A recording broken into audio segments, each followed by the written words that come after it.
lugar, amigos. Ele é meu amigo de longa data. Alguns anos atrás, fomos para Nova York, quando ele estudava música. Eu fui para fazer um trabalho de fotografia, para aprender com um grande fotógrafo. E a gente se encontrou lá e a gente passava as noites. A gente era muito jovem, né?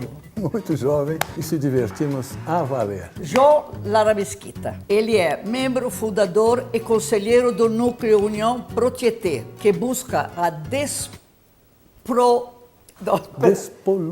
despoluição do Rio Tietê. É um amigo que eu adoro ouvir falar, porque tenho muita admiração pela cultura dele e por tudo que ele sabe e tudo que ele tem para nos proporcionar. Eu que admiro você pelo seu pique, pela sua bondade e generosidade. João, vamos conversar, tá? Bom, você sabe que ele tem um programa, tá, maravilhoso, escreveu livros. Quantos livros você escreveu? Eu escrevi 4. 4 livros, tá? Que são muito interessantes. Até dei para os meus netos. Não sei se leram, mas um dia vão ler. É uma grande reportagem mostrando um corte, mostrando o que nós temos feito, o que nós temos maltratado, o tanto que nós temos maltratado a zona costeira. Construindo em lugar irregular, aterrando mangues, enfim, construindo em cima de dunas. E por que não pode construir em cima da duna? Porque a duna é importante para o ecossistema marinho. Ela repõe a areia que a praia perde. A praia, quando vem uma ressaca, é comida pelas ondas.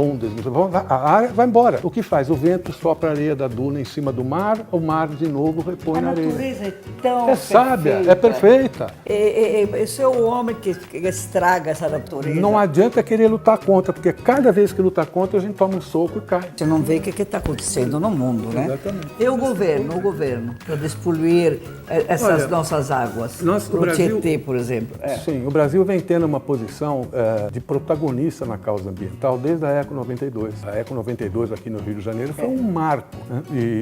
E o Brasil tem tido esse papel muito bom, eu diria, na média, desde aquela época. Então passou por Collor, passou por Itamar, passou por Lula, passou por Dilma, etc., passou por Fernando Henrique Cardoso. Alguns fizeram mais, outros fizeram menos, mas no geral a coisa foi bem. Até que entrou. Foi.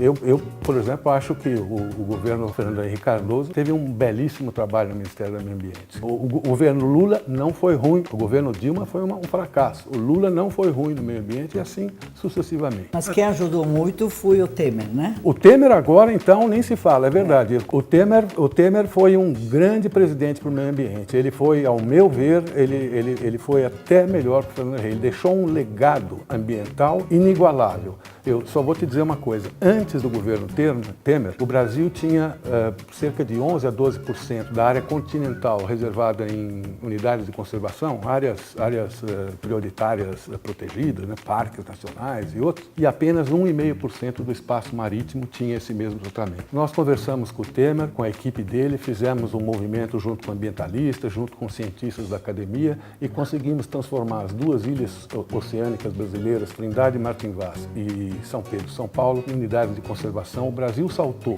no governo Temer, de 1,5% de proteção dos mares para mais de 25%. Puxa! Isso foi obra do Temer, nós não podemos tirar.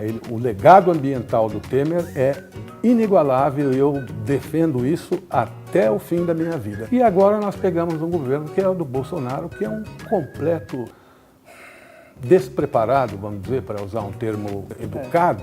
João, me deram agora te oferecer um trabalho no governo? Sim, aconteceu. Eu critiquei muito e continuo criticando o atual Ministério do Meio Ambiente. Como eu disse para você, infelizmente, o Bolsonaro, eu não queria entrar nesse assunto, mas eu sou obrigado a falar. O Bolsonaro, desde a época da campanha, maldisse o Ministério do Meio Ambiente. Ele falava para quem quisesse ouvir. Ele acho que ele não está entendendo. Ele não entende o valor. E ele então dizia, na campanha, sem ser provocado, ele dizia que ao assumir uma das coisas que ele ia fazer é acabar com o Ministério do Meio Ambiente. Ele ia transformar o Ministério num apêndice do Ministério da Agricultura. Era isso que ele queria. Até que quando ele falou essa bobagem, os próprios correligionários dele alertaram que se ele fizesse isso, a comunidade mundial iria nos punir. O Roberto Rodrigues, ex-ministro da Agricultura, foi obrigado a dar uma declaração, falou assim, não faça isso, porque a comunidade do exterior, que acha a sustentabilidade importante, vai nos punir no agronegócio, não vai comprar mais. Aí ele retraiu-se, não fez isso, mas chamou para ser ministro uma pessoa que é um neófito, é uma pessoa que jamais atuou na área. É um jovem de 45 anos, chama-se Ricardo Salles, advogado de formação